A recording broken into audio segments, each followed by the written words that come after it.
everybody. We are BookHounds. We are live. And today we have author and illustrated author. Hi, Tiffany. Author and illustrator David LaRochelle with us. He's kind of like one of our favorites, so we're really excited to have him here. Definitely. Okay, so let's talk about Monster and Son a little bit. Monster and Son, yeah. I'm the author, but boy, lots of credit goes to Joey Chu, the illustrator for the book. He was the one who offered some ideas for monsters, right? Yeah, well, even more so than that. Joey had drawn several pictures of adult monsters and little baby monsters, and he had sent his artwork, these illustrations, to Chronicle Books out in San Francisco. And they loved his artwork so much that they wanted to have a book with these adult monsters and baby monsters. Joey wasn't interested in writing it, so they asked one of their authors, lucky me, to write something to go along with it, because I had written one other book for them, It's a Tiger. Oh, yeah, that's right, which we talked about at the beginning of this month, April 1st, we talked about It's a Tiger and how much fun it is, because it's a book that you not only read, but that you are actually experiencing and interacting with the whole time. You don't see that very often. And the kids can do things with it. So it's a good active storytelling Yes. book. Not maybe your best choice for let's be quiet and go to sleep. Right. But if it's getting the wiggles out, Right, exactly. So Joey had done several of these monster illustrations. My editor asked me if I could write something, so I wrote something, and they said, no, that's not what we got. Could you try again, David? So I tried something else. I said, this is closer, but here are things we'd like to change. I changed it, and then eventually it said, okay, looks like we've got it now. It's a rhyming book. Was It it is. always a rhyming book? Yes. Okay. Yes, it was. I like those lyrical books. Yeah, and and editors say all the time, we don't want to hear rhyming books. We don't want to hear rhyming books. And what they don't want to hear is bad rhyming books. Right. And my very first book was many years ago, way back 1988. Shows how old I am. 1988. My first book was a rhyming book, and one of the things in the reviews that they pointed out was that it was, clunky in spots and things like that. So it was many years before I ever tried writing another rhyming book. Right. Because they're hard to write, and you have to have it go just smoothly. Yeah. And when they do, people love them. Good, smooth. Like Sandra Boynton. Everybody who knows Sandra Boynton loves Sandra Boynton because it's just smooth. Yeah, just like you said. And it doesn't draw attention to the fact that they're forcing a rhyme here or something like that. And a lot of people think, if I'm going to write a book for kids, I'm going to make it a rhyming book. No. You don't need to. You don't need to. Yeah. Okay.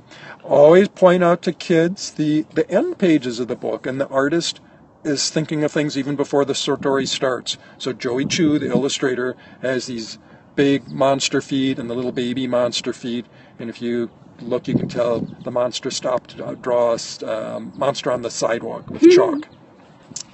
And, of course, one of my favorite parts of the book is always the dedication.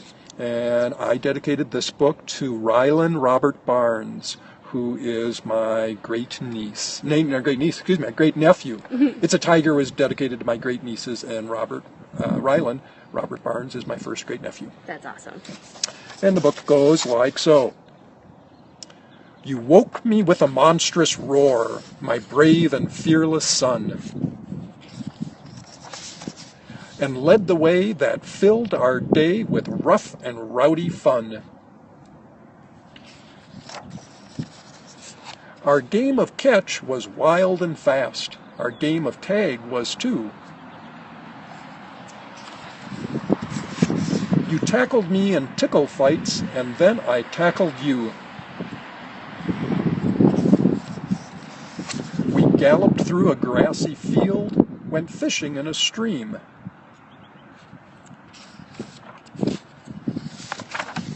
And when it came to making noise, we made a mighty team. The secret hideout that we built was awesome to behold. My face turned red with laughter from the silly jokes you told. You kept a sharp-eyed lookout as you rode upon my back.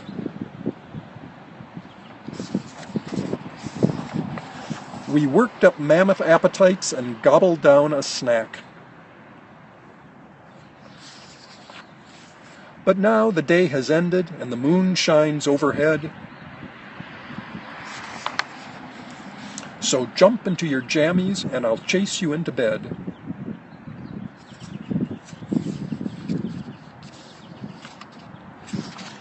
Your fearsome yawns won't frighten me. I'll hug you strong and tight. I love that picture. Then gently tuck you into bed while whispering good night. What they wanted from me from the book for my text was something that could be interpreted two different ways. It could be just human beings doing this, but they wanted it open so that Joey could interpret it as how monsters would I was going to ask that. do these different things. And so the whole project in many ways was different from a lot of books where I come up with an idea and I submit my idea, and this was more trying to do something that they had an idea for already to match up with Joey's pictures. So were the pictures done? Or no, it was kind of a collaboration together, but not together physically? Yeah, we never really worked together. Mm-hmm. I just saw some images of the type of monsters he had, but his first illustrations never appear exactly in this book. Mm-hmm. So once he got my story, then he did a whole new set of pictures. Okay. Yep. So they're similar to what he had done, but they're not the same. Yep. Yeah, that makes sense. I think two of my favorites are, I love the skeletons. And I'm not a skeleton person, but I think they're so super cute in there. Yep. And I love the vampires where he's like pulling down the what's it called? The shade. Window shade, yes. Yeah, I was part of. It got 22 out of 23 thumbs up. That's pretty good. I'll take that for sure. And the 23rd, he was just grumpy, so he wasn't going to say anything. But everybody else loved it. And I'm like, isn't this a great book? And you don't have to be scared of monsters. You know, and I read it to third graders over at a school not far from here, Turtle Lake School. Yeah. And I asked them afterwards, I said, well, this is for young kids, and it's got all these monsters in here. Do you think the monsters are too scary for little kids or not? Do you think they're cute monsters? And the consensus was, yeah, these are cute monsters. Yeah, they're definitely adorable monsters. Yeah. Even my mom, who's not a monster person, was like, yeah, these are pretty cute. So I feel very lucky to be once again matched up with an excellent illustrator. I've been pretty fortunate in the past. Which brings me to ask, you are an illustrator. I am. But have you, any of your books, have you illustrated yourself?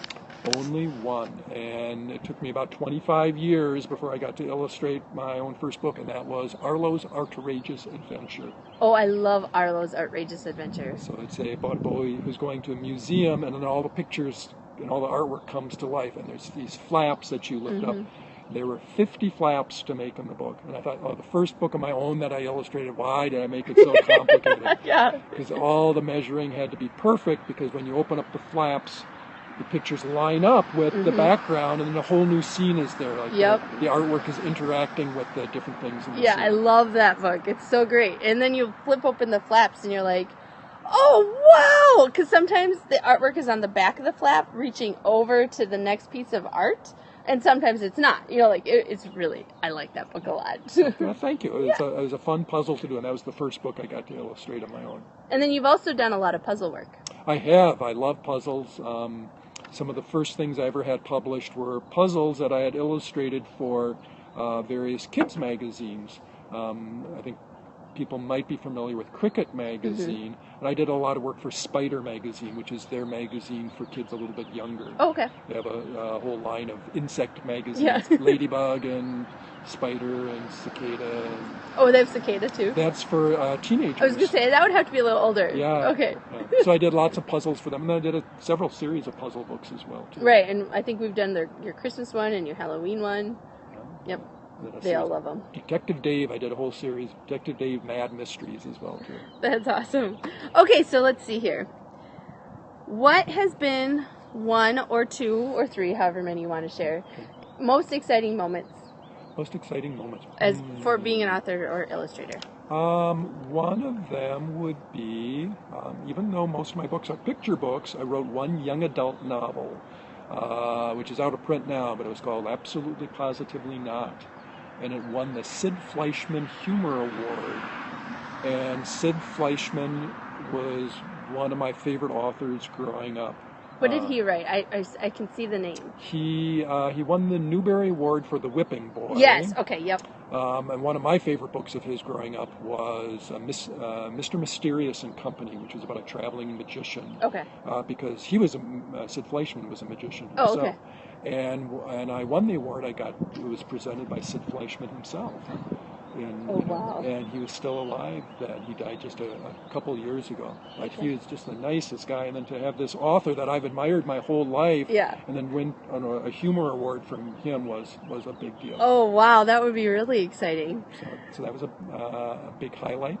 Yeah. And just a general highlight for me is I do many, many, many school visits throughout the state and actually throughout the country now. But I'll go to some of these schools and they will have taken my books and the classrooms will have done all these projects that are on my book. The doors will be decorated, the halls will be decorated with art projects based on my books. Oh, wow. And kids will have, like for the best pet of all, these first graders will write about what they think is the best pet of all. I think a unicorn is the best pet of all because, and they do illustrations.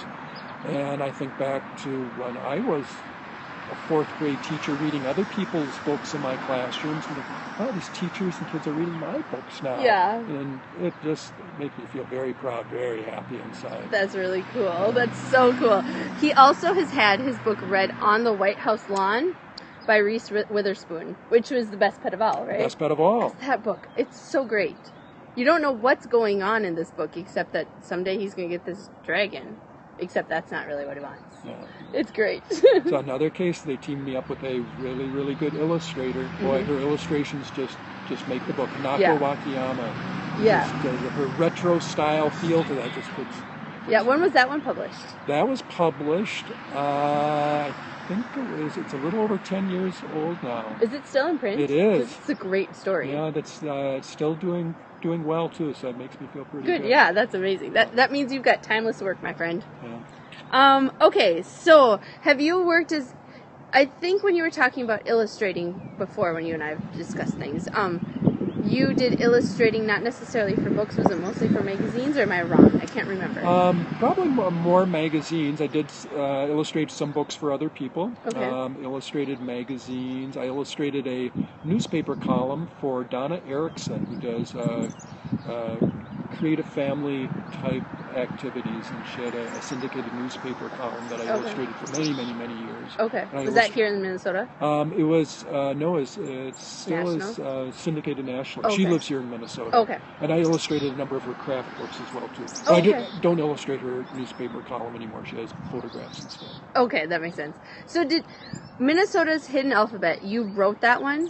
Yes. Or you illustrated? No, the photographs were, that was another pairing up, right? Yes, and that was the other book. I have that one here too, Minnesota's Hidden Alphabet. Pictures by Joe Rossi. So this is the other instance where Joe had done all these photographs first. They came first. And he took photographs of letters, forms you would find out in nature. Which is really cool. So it's not like it's a bunny and you're learning about a bunny for the letter B. You're looking at what shape is made, what letter shape is made. So there's a wildflower that he took a photograph. That's a picture of a W. Yeah, that is really neat. So there's 26 photographs in here, and Joe said he took 13,000 photographs to get the 26 in the book. Wow, I don't think I'd have the patience for that. I don't think so. He said about 18 months he was working on it. Wow. But it's a good book, even whether or not you get it. I would encourage people to go out and start looking in nature to find these letters. It's great for a nature walk. It is. And take your camera with, and you and your kids can be looking to see, oh, there is a W, there's a Y. And you can take photographs of it. You can see if you can find photographs to spell your name. Well, that's kind of a trend now. People are buying photographs, like, signs or not necessarily nature things, sometimes nature things, but like fences and things to find letters to.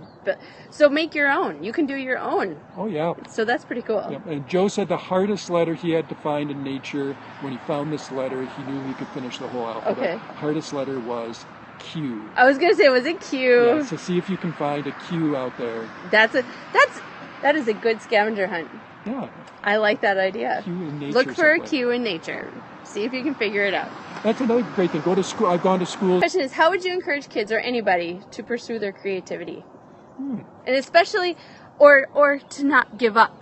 in pursuing their creativity. Oh, yeah, that's a very important thing. One of the things I talk about when I go to schools is I bring along my stack of 198 rejection letters. You do bring that with? Oh, I do, and I show them to the kids, and I talk about, boy, if I had given up after the first 10 or 20 or 50 or 100 letters, if I had stopped writing, I wouldn't have my 30 different books published. Yeah, that's true. I was very fortunate that I had two parents who always encouraged my creativity. Neither of my parents were writers or artists themselves, but every story I brought home from school, every drawing that I did, they looked at and they read, when they would get home from work, and they would put my drawings on the wall or the refrigerator or whatever. So as far as adults, the parents, just looking at what your kids do makes such a huge difference, and you're probably all doing that already. Probably take a minute and stop and look and find something to appreciate about it. Yes, yep. So that they know that you actually are caring about it. And boy, as an art creator, you want to share your work with someone, so your kids, just that they know they have an audience, that their mom or dad or caregiver is going to look at that picture. It just makes all the difference. You only need that one audience member. Right. That's true. The other thing my parents did was they just, for gifts, I got stacks of construction paper and markers and boxes of crayons and scissors and things like that. We got tape, or not me. For our daughter, we got her 5 rolls of tape. Oh, I bet you different colors? Or no, just regular tape. Regular tape, and they were used up in a day. Yeah. No, I would get that masking tape or just scissors or things. Oh, stapler. You own stapler. Wow, that was exciting. Yeah. It was. Glue sticks, and then you can just make your own things. And now, I go back a long time, but there's so many cool art supplies out there. There are. But especially I guess I'm a big fan of the open-ended art supplies where you can use it to make all sorts of things. So you're not saying a kit? Kit, well, and I love those kits as well too growing up. But it's also nice to have the ones where you can just create your own thing as well as just color in these certain squares. Got it. But both. That's more of a puzzle. Yeah. Yeah. Which he creates, so you want those too. But encouraging whatever that interest is in your child, and just listening to them. And you don't have to be an expert on the field. It may not be what you're interested in, and that's okay.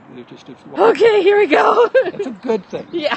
Good thing. Okay. So another thing I'll say about creativity, especially for adults, kids are so good at this, but at a certain age it creeps in, is to turn off that critic that says, "Oh, this doesn't look good," or "I'm trying to draw a dog. Oh, it doesn't look like a dog, so I have to stop," or "It doesn't look as good as somebody else's." Right. Up to maybe 5th grade, 6th grade, that can when it start to seep in, and by adults, then we say, "Oh, we're not good anymore." Turn off that internal critic. Don't compare yourself to anyone else. And nobody has to see it. No. It's just for your soul. Yeah. Okay, so let's get to your book recommendations. I love book recommendations. I'm so excited when you asked me to bring along some of my favorites. I had to limit which ones am I going to bring with. He's got bookshelves full. Okay.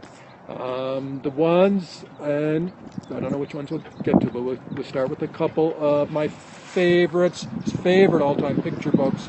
My first one is Rattletrap Car. This is one of my favorites. Isn't it? By local Phyllis Rutt, who is a master of writing picture books. You can't go wrong with a Phyllis Rutt picture book. And they always are illustrated so well. I know she doesn't do them, but they're always illustrated so well. Right, she has great illustrators. This one is Jill Barton, the illustrator for Rattletrap Car.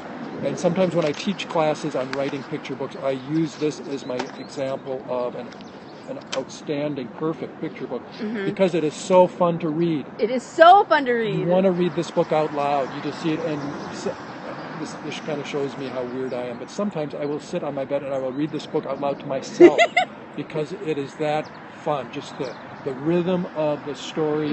And I've given this book to both of my niece and nephew who have kids, and both of them have said their kids have liked it. But even more important, they said they like reading it to the kids. And it's hard to find those books that the adults like to read and the kids like to read. Won't go wrong with this Not one. at all. No. Because it's not a poem book, but there's a rhythm to it. Yeah, I love it. It's a cumulative rhyme type book. Flippity floppity, fizzly sizzly, wappity bappity, lumpity bumpty, clinkety clanky, bing bang pop. They were off to the lake in their rattle-trap car. It just goes on. Got Yeah. Fun to read. I love that book. Yep. That's a great one. 2 thumbs up, right? 2 thumbs up for this one. There you go. One of my favorite all-time illustrators is Marla Frazee. She's from here too, isn't she? No, she's not. No. Okay. And do I have the book? No. I have it. It's hard to tell with this cover. The roller coaster on there. There's the right way. This is one of my favorite books, but she's illustrated so many other ones. What's one of her recent ones? The Farmer and the Clown?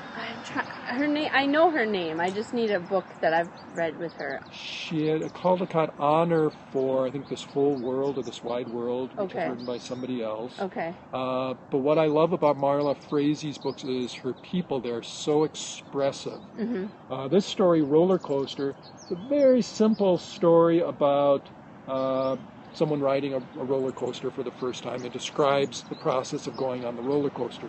But the magic of this book is it's really a story about these 6 different couples in the book.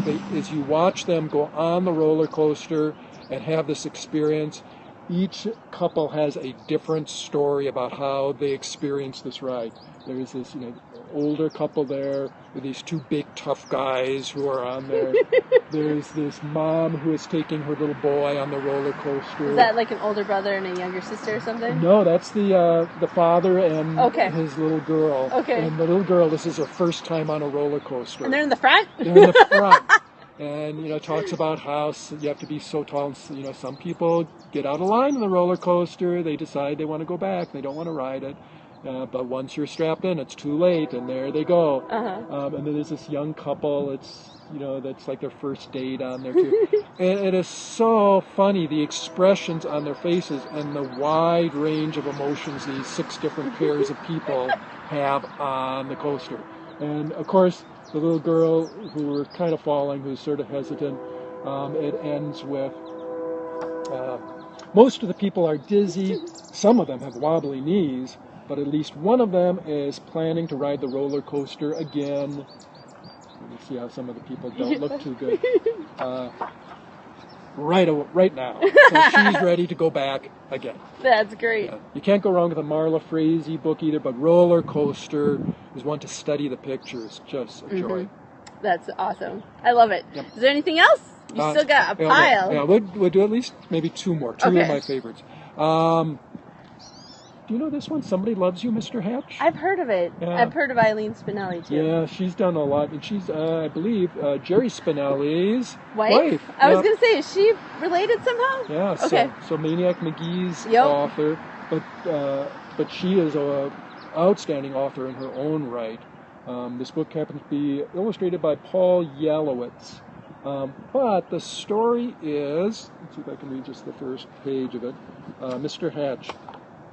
Mr. Hatch was tall and thin, and he did not smile. Okay, just want to stop for a second. Tall, thin, but he does smile. Yes. Sometimes I can relate to Mr. Hatch. Every morning at 6:30 sharp, he would leave his brick house and walk 8 blocks to the shoelace factory where he worked.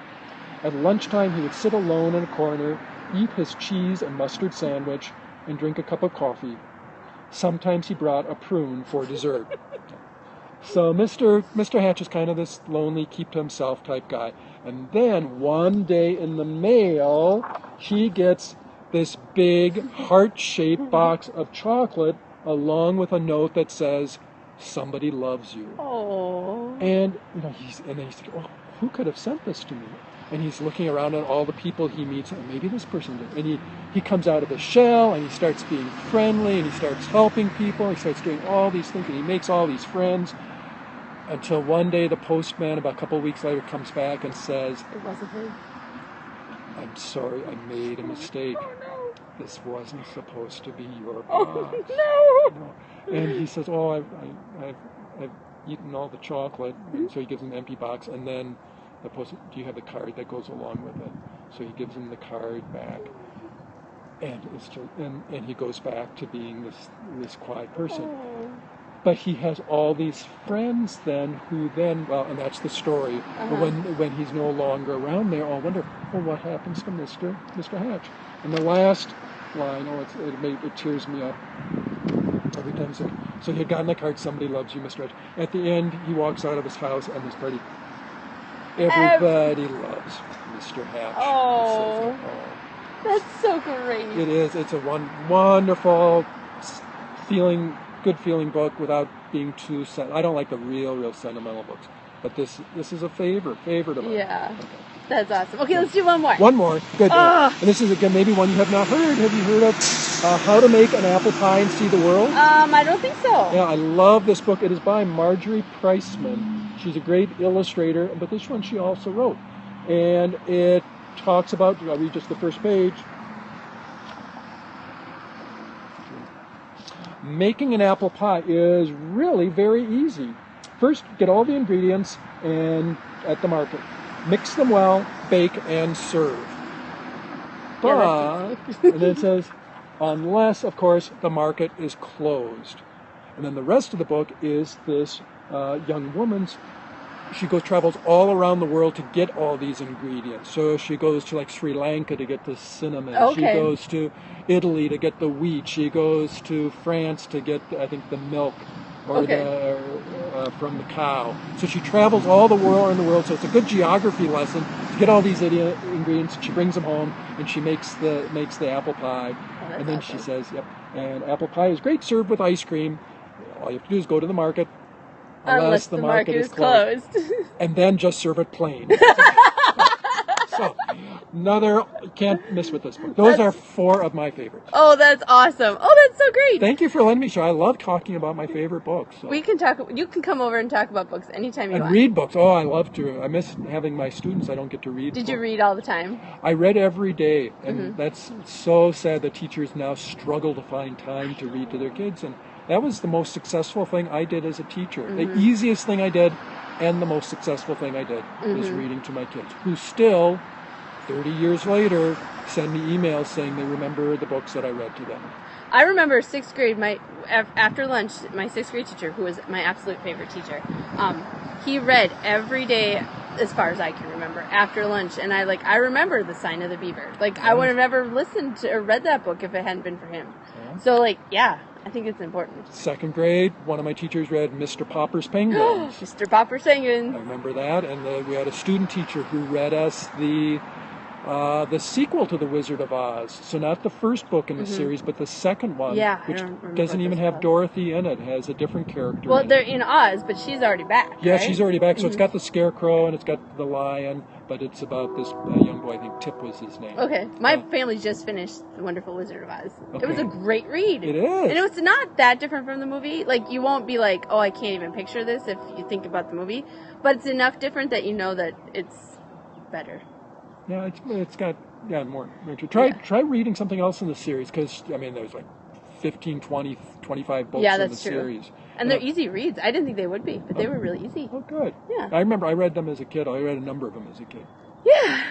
Well, I think we're going to wrap this up. Enjoy the sunshine. Yes. If you guys have any questions, you can find us on our Facebook page, BookHounds, Facebook page, FFTC BookHounds, or Twitter, all that jazz. So if you have any questions, let us know in one of those groups or on Twitter. Did I say that already? Anyway, we'll talk to you later. Thank you so much for coming. Thank you for inviting me. It was a lot of fun. It was so much fun, and we'll have to do this again. Okay. Bye. This has been a production of BookHounds with Gianna Kordatsky. Thank you to David LaRochelle for joining us, and also to Chronicle Books for allowing us to share Monster and Son with you. If you have any questions, you can find all the information we chatted about on our FamilyFunTwinCities.com/BookHounds page. Thank you for joining us.